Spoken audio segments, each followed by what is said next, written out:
আমার এক বন্ধুকে দেখেছি যে দাঁতের ব্যথা হচ্ছে উইদাউট এনি কনসালটেশন সে অ্যান্টিবায়োটিক খেয়েছে ফর 1 বছরের কাছাকাছি, এবং তারপর তার দাঁতটার যে অবস্থা হয়েছে, তারপর তার সেই দাঁতটা নিয়ে যা হয়েছে তার জীবনে ভাবা যায় না। সে তো দাঁত, কিন্তু যদি 1 বছর কেউ অ্যান্টিবায়োটিক খায়, তার কিডনিটার যে কি অবস্থা, কিডনি, লিভার, তার বাকি সমস্ত অর্গানস মাঝে মাঝেই খেত।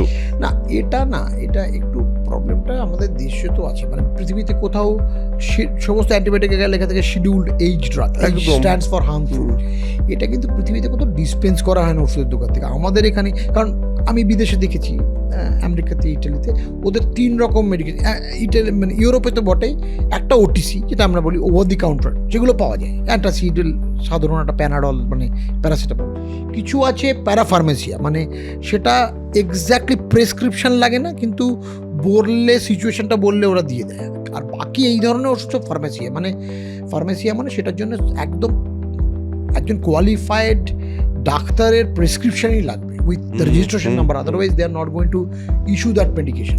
আমাদের দেশে যেহেতু এই রেগুলেটরি ফ্যাক্টরগুলো খুব একটা স্ট্রং নয়, সেক্ষেত্রে এই প্রবলেমটা তো হয়ই হয় যে অধিকাংশ সময় পেশেন্ট নিজের থেকে কেনে, কিন্তু এটা খুব রিস্কি এবং শুধু পেশেন্টরা কেনে না, ওষুধের দোকান থেকেও দিয়ে দেয়।